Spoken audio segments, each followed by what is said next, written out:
Yang melihat saudara-saudari kita yang jatuh. Gantinya kita bilang, haleluya, syukur. Syukur, ketahuan itu pelangnya pendeta. Makanya berdosa. Ya, kita mengidentifikasikan. Kita bersimpati ya. Bersimpati dengan mereka, mencoba untuk membawa mereka untuk dapat kembali ditobatkan kepada Tuhan. Supaya langit itu terkoyak. Supaya permohonan doa kita itu tidak mental di atas apa? Di atas atap. Atau di langit. Nggak terus nyambung kepada Bapa di surga. Kenapa? Apa yang Alkitab katakan? Syarat supaya Allah itu turun. Pelajaran kita yang katakan. Apakah yang diceritakan di sini tentang kasih Allah yang luar biasa? Sehingga meskipun Yesus adalah Allah, Dia mau mengambil kemanusiaan kita untuk dirinya sendiri supaya dapat menyelamatkan kita. Ada begitu banyak pelajaran yang indah, saudara. Pelajaran yang indah bagaimana Yesus yang mengosongkan dirinya. Yesus yang merendahkan dirinya. Kenapa? Karena inilah satu hal yang harus menjadi bagian dari umat-umat Tuhan, ya, yang mengosongkan dirinya, yang merendahkan dirinya. Seringkali kita sukar untuk mengosongkan diri kita, sukar untuk merendahkan diri. Apalagi kalau harga diri kita dikorek-korek begitu ya. Kalau kita dihina, kenapa kita nggak bisa mematuk kembali, pendeta? Seringkali itu ya. Seringkali kita merasa, siapa saya ini? Saya kan orangnya, saya orang yang begini begitu, dan kita memiliki hak-hak yang harus kita pertahankan. Tapi Yesus tidak demikian ya. Yesus tidak demikian. Dia harus mengosongkan dirinya, merendahkan dirinya, agar supaya dapat menyelamatkan kita. Dan mari kita lihat bagaimana Yesus yang mengosongkan dirinya, yang merendahkan dirinya ini. Dapat kita lihat signifikansinya dari baptisan Yesus itu. Ya, kalau kita lihat, ini bukan ayat Alkitab ya. Ini adalah satu kesimpulan dari kalau kita mau rangkumkan, Markus 1 ayat 4-8 itu. Di dalam Markus 1 ayat 4-8 itu kita lihat bagaimana Yesus diperkenalkan secara tidak langsung. Yesus kalau Anda baca, dia diperkenalkan, ditulis oleh Markus secara tidak langsung. Dia inilah begini, ada yang ini ya. Dia diperkenalkan secara tidak langsung sebagai anak Allah yang lebih berkuasa dari Yohanes. Ya. Markus tuliskan itu secara tidak langsung. Tetapi pada saat kita melihat ayat 9, Markus 1 ayat 9 sampai 11, sekarang Yohanes Markus memperkenalkan Yesus secara langsung, bukan sebagai apa? Sebagai anak Allah. Ya. Dengan kata lain, kalau kita melihat, coba kita lihat poin di sini. Kalau yang sesungguhnya dari Yesus itu adalah anak Allah. Ya. Tetapi itu tidak digembar-gemborkan. Dia itu dinyatakan secara tidak langsung, hanya secara sepintas. Ya, yang lebih ditekankan adalah dia sebagai manusia biasa yang datang dari Nazaret, tempat yang paling dihina-hina oleh orang-orang Yahudi pada saat itu. Nanti kita akan lihat. Ya. Jadi dia yang diperkenalkan secara langsung adalah kemanusiaannya. Kemanusiaannya. Ya. Sebagai manusia biasa yang datang dari Nazaret, dibaptis oleh Yohanes di Sungai Yordan, tempat di mana Yohanes apa? Biasa membaptis. Coba kita lihat. Ya. Kita ingin untuk secara langsung diperkenalkan apa? Kehebatan kita. Manusia kita mau, oh saya ini dokter, saya ini begini. Itu yang kita mau langsung orang tahu. Ya. Tentang kemanusiaan kita, keberdosaan kita, jangan bilang-bilang. Sembunyikan. Tapi kalau kita lihat di sini Markus 1, 4-8, yang disembunyikan itu adalah keilahian Yesus, itu yang disembunyikan.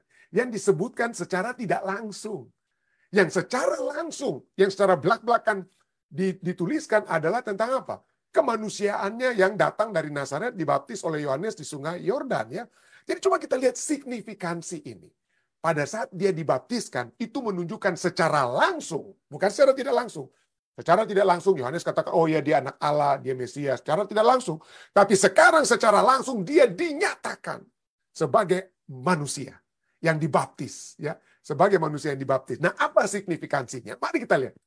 Sangat menarik contohnya ya. Kalau kita lihat ya. Markus 1 ayat 8 katakan. Ya. Sudah dikatakan. Coba kita lihat. Ini pada saat ini yang secara tidak langsung ya. Yang Yesus itu disebutkan secara tidak langsung sebagai anak Allah. Kehebatannya itu sampai ayatnya yang ke-8 ini ya. Dari Markus 1 ayat 4-8. Di sini Markus menuliskan apa? Ini Markus menuliskan tentang apa yang Yohanes Pembaptis katakan. Apa yang Yohanes Pembaptis katakan? Aku membaptis kamu dengan air.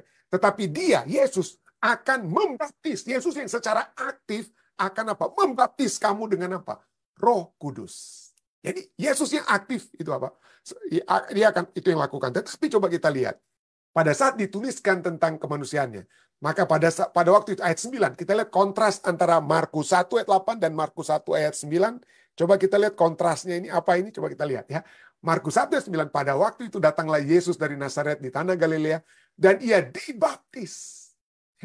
Dia seharusnya membaptis. Di dalam Markus 1 ayat 8 dialah yang membaptis. Tapi Markus 1 ayat 9, satu ayat berikutnya dia yang dibaptis di sungai Yordan oleh Yohanes.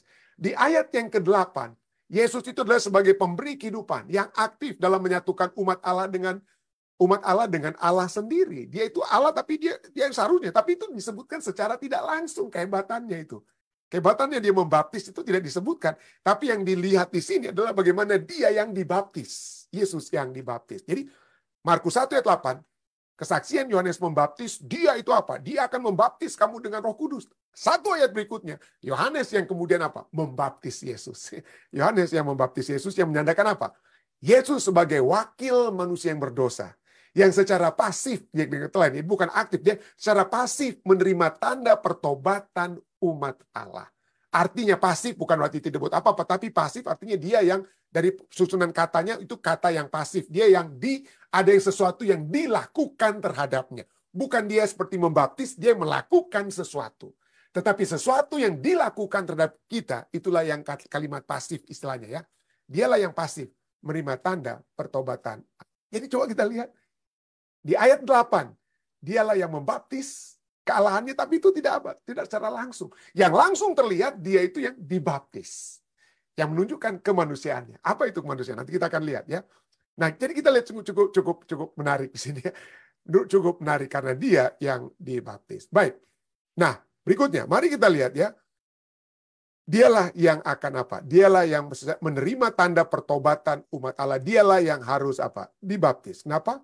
Karena dia menjadi wakil umat manusia yang berdosa. Umat manusia yang berdosa itu ujung-ujungnya apa? Kalau tetap ada dosa. Kita sudah lihat Roma 6 ayat 23 katakan apa? Upah dosa adalah apa ya?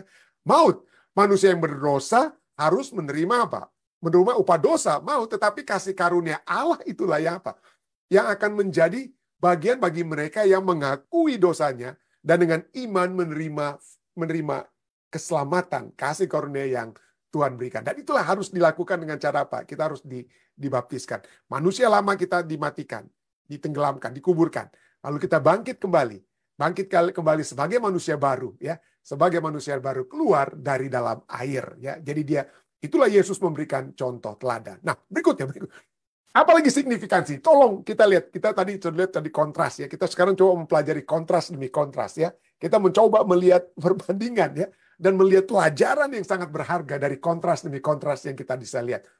Mari kita kontraskan Markus 1 ayat 5 dengan Markus 1 ayat 9.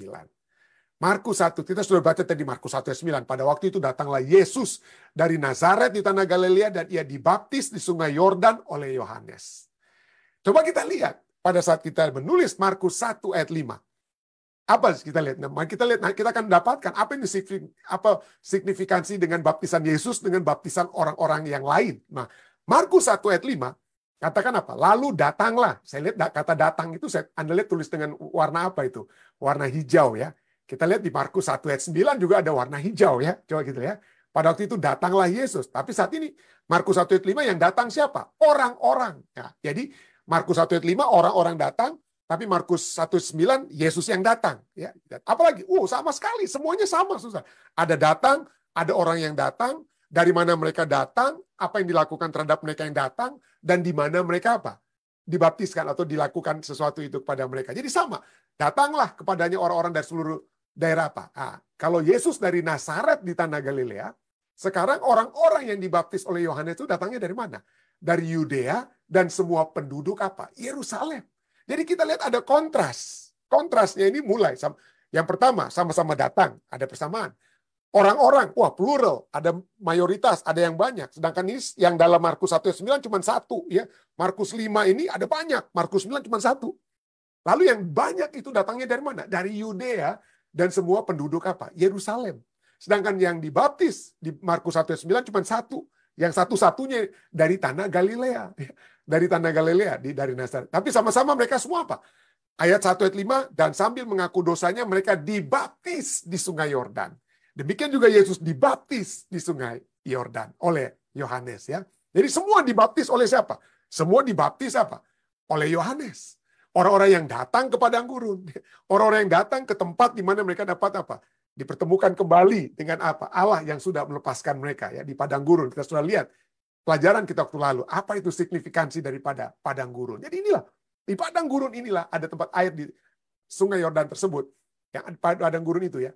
Ada orang-orang, ada Yesus, ada yang orang-orang dari Yudea, dan Yesus dari Galilea, sama-sama dibaptis di mana? Di sungai Yordan. Jadi dua kontrasnya. Coba kita lihat. Kenapa penting untuk mempelajari dua kontras ini? Kenapa? Mari kita lihat. Yudea dan Yerusalem adalah daerah utama dan pusat kota suci.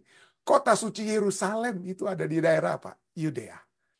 Sedangkan Nazaret itu ada di apa? Di Galilea. Daerah yang dianggap paling berdosa. Dianggap paling berdosa. Kita lihat bagaimana dalam Yohanes 1 ayat 46, ya. Kata Nathanael pada saudaranya, mungkinkah sesuatu yang baik datang dari Nazaret? Jawabannya apa? Ini pertanyaan retorik, artinya jawabannya tidak mungkin. Tidak mungkin sesuatu yang baik itu datang dari tanah Galilea. Tidak mungkin ada sesuatu yang baik datang dari Nazaret. Dan ini terbukti. Kenapa? Karena daerah Yudea dan daerah Yerusalem itu tempat orang-orang suci, orang-orang kudus yang belajar firman Tuhan, ahli-ahli Taurat itu datang dari Yudea dan apa? Yerusalem. Ya. Dan ada cukup menarik, ada seorang rabi Yahudi yang terkenal namanya Yohanan bin Zakkai. Ini Yohanan bin Zakkai adalah rabi Yahudi yang hidup sekitar tahun 90 AD. Jadi di zaman Yesus juga, ya. Dan dia memberikan satu tulisan. Dia yang sampai saat ini ada tulisan daripada Rabi Yohanan bin Zakkai ini, dia katakan apa? Galilee, Galilee. Dia katakan, you hate the Torah. Oh, orang-orang Galilea, kalian membenci Injil, kalian membenci Torah, ya. 5 kitab Musa atau Torah atau Alkitab. Kalian membenci firman Tuhan dengan kata lain. Your end will be seized by the Romans. Kalian akan binasa, kalian akan akibatnya akhir kalian daripada orang-orang di Galilea adalah kalian akan dihancurkan oleh orang-orang Romawi. Jadi sering dikatakan daerah Yudea, orang-orang Yudea dan Yerusalem ini memandang rendah orang-orang di Nazaret, orang-orang di tanah Galilea yang dianggap tidak mau belajar firman Tuhan. Orang-orang yang dianggap tidak tahu firman Tuhan. Tapi coba kita lihat, Yesus datang dari tempat yang paling berdosa. Yesus datang dari tempat yang paling berdosa. Orang-orang lain yang dibaptis oleh Yohanes datang dari tempat yang paling suci, Yerusalem. Ka'bah Tuhan ada di situ. Ya, jadi inilah kontrasnya. Itu kontras yang pertama, ya, dari daerah. Kontras kedua, Markus 1 ayat 5 dikatakan apa? Orang-orang dari Yudea dan Yerusalem apa? Dibaptis. Sedangkan di dalam Markus 1 ayat 9 hanya satu orang, yaitu Yesus saja yang apa? Yang dibaptis. Kenapa ini sangat signifikan? Kalau kita lihat ujung-ujungnya, dari orang-orang yang dibaptis ini, di tempat yang sama, dari latar belakang yang berbeda, satu orang itu datang dari tempat yang paling berdosa. Satu kelompok lainnya, yang banyak orang-orang itu, ya, banyak sekali, seluruh dikatakan, bahkan menggunakan kata semua penduduk Yerusalem, itu sudah dianggap dari tempat yang baik, tempat yang suci.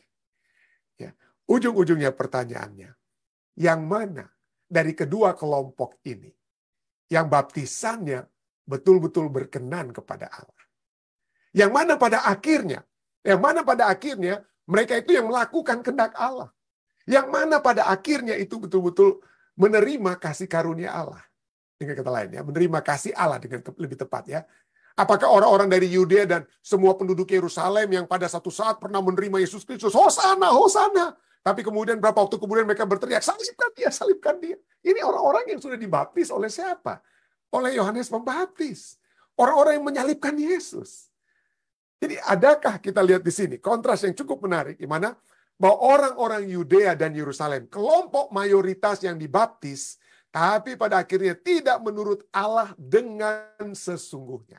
Sedangkan yang dari Galilea, dari tempat yang berdosa, dari tempat yang boleh dikatakan minoritas, ya, dengan kata lain, ya, Dialah yang melakukan kehendak Allah, yang berkenan kepada Allah.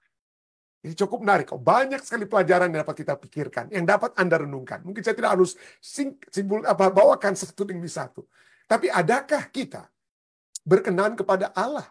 Adakah kita katakan, oh saya sudah dibaptis. Saya adalah kelompok mayoritas. Saya adalah agama mayoritas. Saya sudah dibaptis. Saya sudah melakukan kehendak Allah. Saya kenal nama Yesus. Saya sudah mengusir setan, melakukan mujizat dengan nama Yesus dan lain sebagainya. Hati-hati.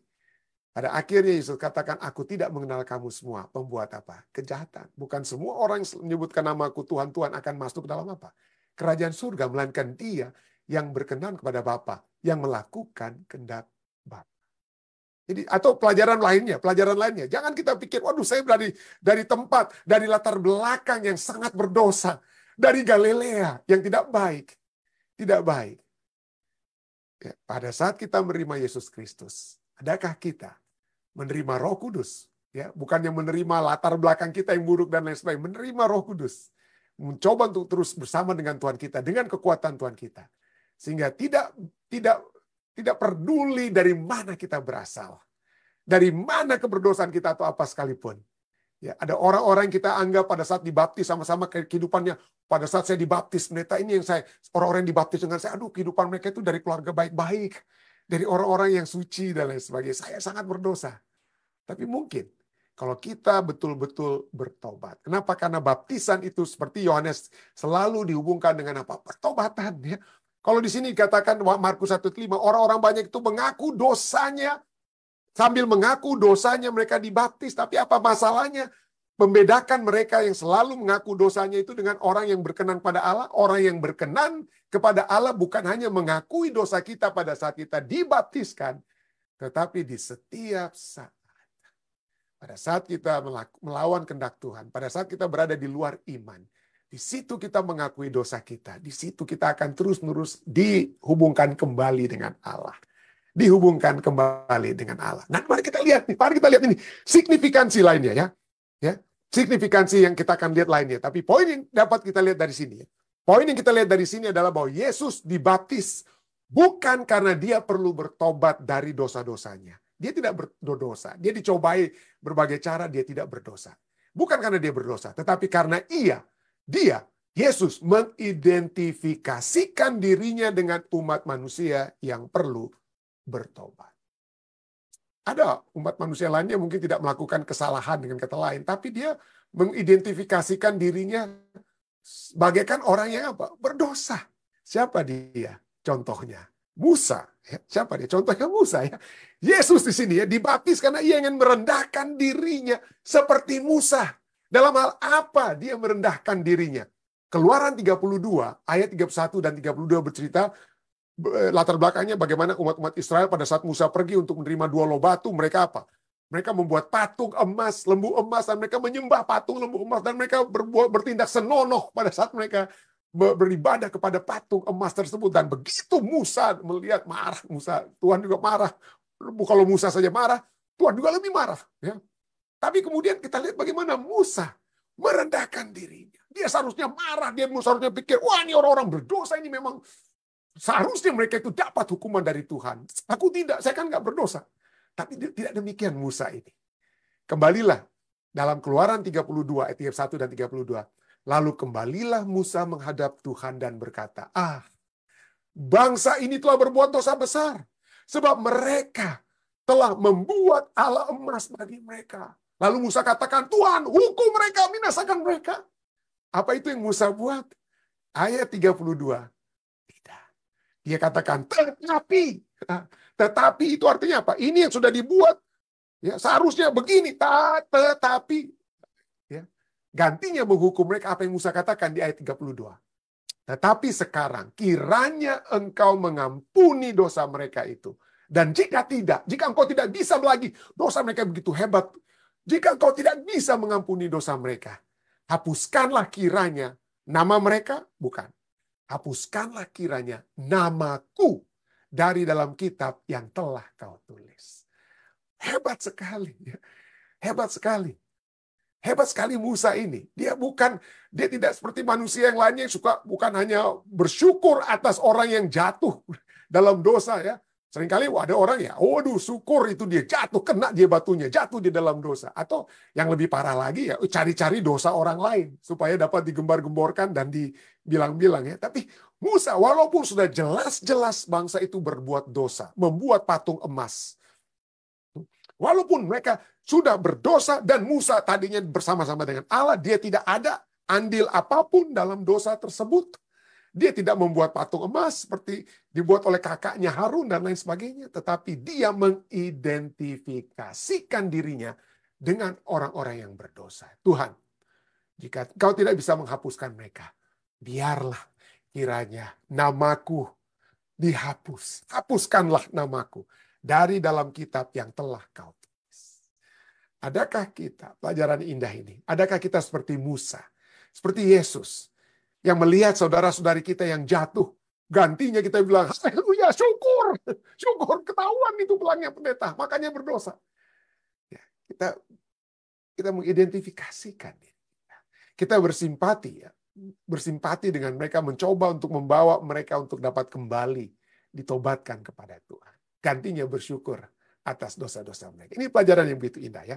Berikutnya, ini itulah sebabnya Yesus dibaptis. Yesus dibaptis bukan karena dia berdosa, tapi karena dia merendahkan dirinya, mengosongkan dirinya, menjadi seperti manusia, lebih rendah daripada manusia. Dia menjadi seperti seorang hamba, mati di kayu salib. Filipi 2 kita sudah sering pelajari. Filipi katakan ya. Jadi inilah Yesus Kristus kita.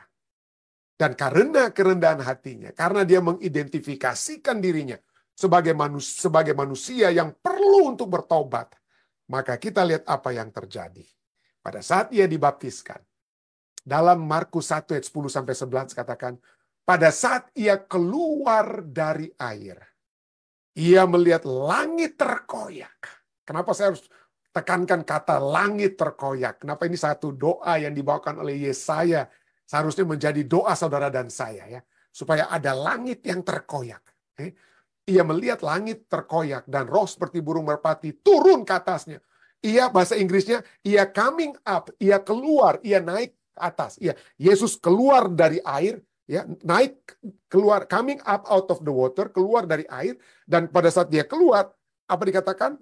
Roh Allah, Roh Kudus turun kepada. Jadi ada yang tindakan naik ke atas, ada yang dari atas kemana? Ada atas ke bawah, ada yang dipersatukan, ya, ada yang dipersatukan.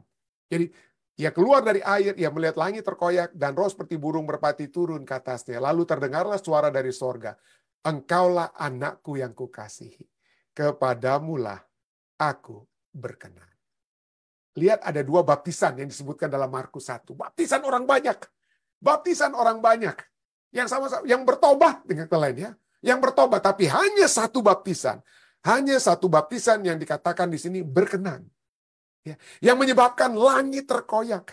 Yang menyebabkan langit terkoyak. Yang mana baptisan yang berkenan, yang menyebabkan langit terkoyak itu dimanifestasikan dengan ada apa? Dengan turunnya roh seperti burung apa? Merpati, tidak terdengar suaranya. Roh Kudus itu tidak selalu terdengar seperti Yesus dapat didengar apa yang Yesus katakan, Allah Bapa dapat terdengar apa yang dia katakan, tapi tidak demikian dengan Roh Kudus. Dia bergerak di belakang layar. Jadi walaupun demikian dia adalah Allah Roh Kudus, ya. Dia turun seperti burung merpati. Lalu kemudian terdengarlah juga suara dari surga, engkaulah anakku yang kukasih. Jadi kita lihat sini, hanya baptisan Yesus yang berkenan dengan turunnya Roh Kudus dan terdengarnya suara Allah. Kenapa? Kenapa? Karena baptisan yang berhubungan dengan pertobatan yang sesungguhnya. Pertobatan itulah yang mengoyak, pemisah antara surga yang suci dan bumi yang berdosa. Ya, ada tirai yang memisahkan. Ada tirai yang memisahkan antara surga dan bumi. Dan apa yang menyebabkan tirai pemisah? Kita manusia berdosa dan Allah yang suci. Bagaimana supaya kita dapat disatukan kembali dengan Allah yang suci? Pada saat kita memiliki pertobatan yang sesungguhnya. Ya. Sekali lagi, Yesus tidak perlu bertobat tapi dia melambangkan manusia yang perlu bertobat. Ya, dilambangkan juga dengan apa? Baptisan. Dan inilah doa daripada Yesaya. Doa para nabi adalah satu kerinduan yang harus menjadi kerinduan kita semua, supaya langit itu terkoyak. Supaya langit itu tidak terkoyak. Supaya permohonan doa kita itu tidak mental di atas apa? Di atas atap. Atau di langit. Nggak terus nyambung kepada Bapa di surga. Kenapa? Yesaya 64 ayat 1. Ya. Yesaya 64 ayat 1 katanya, dikatakan Yesaya punya doa apa? Sekiranya, dia berdoa, Tuhan, sekiranya engkau mengoyakkan langit dan engkau turun, sehingga gunung-gunung goyang di hadapan. Jadi kenapa dia harus berdoa? Kenapa? Supaya Allah itu turun. Supaya langit dikatakan seperti ini, kata yang sama. Langit terkoyak. Ya. Langit yang terkoyak. Yesaya 64 ayat 1 adalah bahasa juga dari Markus 1 ayat apa? Ayatnya yang ke-10. Langit yang terkoyak. Pada saat apa? Allah yang turun. Kenapa? Kenapa? Allah seringkali kita lihat, kenapa ini kok tidak turun-turun ya? Mengapa Allah tidak turun? Mengapa tidak mengoyakkan pemisah, tidak terkoyak itu pemisah antara surga dan bumi? Kenapa? Kita lihat, mari kita lihat jawaban Alkitab, bukan jawaban saya. Ya. Apa yang Alkitab katakan? Syarat supaya Allah itu turun. Syarat supaya langit itu apa? Terpisah. Ada supaya Allah turun. Keluaran 19 ayat 10 sampai 11. Keluaran 19 ayat 10 sampai 11 katakan, berfirmanlah Tuhan kepada Musa. Pergilah kepada bangsa itu.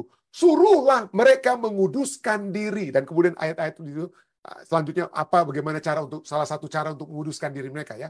Lalu menjelang ayat 11, menjelang hari ketiga mereka harus bersiap, harus telah menguduskan diri. Sebab pada hari ketiga Tuhan akan turun di depan mata seluruh bangsa itu di Gunung Sinai. Jadi untuk supaya Tuhan itu turun, ada umat-umat Tuhan yang menguduskan diri mereka kembali. Ada umat-umat Tuhan yang membawa segala keberdosaan mereka, ya, mengakui dosa-dosa mereka ke hadapan kaki Tuhan. Lalu Tuhan menjadikan kita seperti lagu tadi, menjadikan kita kembali putih seperti salju. Dan kalau itu terjadi, maka Tuhan akan apa? Tuhan akan turun. Tidak heran, Yesaya 59 ayat 2 katakan, tetapi yang merupakan pemisah, langit yang memisahkan, tirai yang memisahkan, ya. Tetapi yang merupakan pemisah antara kamu dan Allahmu ialah segala kejahatanmu. Dan yang membuat dia menyembunyikan diri, tidak turun-turun terhadap kamu, dan kata lain bahasa simbolismenya ya. Yang menyembunyikan diri terhadap kamu sehingga ia tidak mendengar ialah segala dosamu. Segala dosamu. Yakobus 4 atau ayat 3 kita sudah sering dengar ya. Atau kamu berdoa, katakan oleh Yakobus. Kamu berdoa, tetapi kamu tidak menerima apa-apa karena kamu salah berdoa. Sebab yang kamu minta itu hendak kamu habiskan untuk memuaskan hawa nafsu. Pada saat kita berdoa, tapi yang kita minta hanya membawa kita kepada berdosa, atau masih ada dosa-dosa yang belum kita akui, maka saya khawatir Tuhan tidak dapat turun. Kenapa? Karena kita masih memiliki dosa-dosa yang belum diampuni. Dosa-dosa yang belum diakui. Dan kalau itu belum terjadi, maka dosa kita itulah yang menyebabkan Tuhan tidak dapat turun. Saya berdoa ya, dari pelajaran baptisan Tuhan Yesus ini, kita semua memiliki kerendahan hati. Kerendahan hati untuk dapat melihat siapa diri kita sesungguhnya.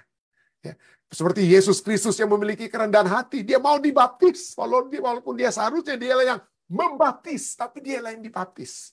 Kemanusiaannya yang ada, yang menutup keilahiannya. Dia tidak menganggap kesetaraan dengan Bapa, kesetaraan sebagai Allah, sebagai sesuatu yang harus dia pertahankan, tetapi telah mengosongkan dirinya seperti seorang hamba, telah rela untuk dibaptis, agar supaya apa? Supaya saudara dan saya dapat disatukan kembali dengan Allah. Agar supaya langit pemisah yang memisahkan kita dengan Allah itu akan dikoyakkan. Biarlah kita dapat belajar dari baptisan Yesus ini, melihat signifikansi baptisan Yesus ini sebagai sesuatu yang dapat kita terapkan dalam kehidupan kita. Untuk apa?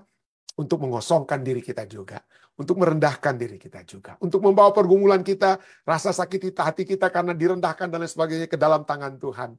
Mohon ampun kepada Tuhan kalau ada kesombongan-kesombongan yang seringkali muncul. Ya.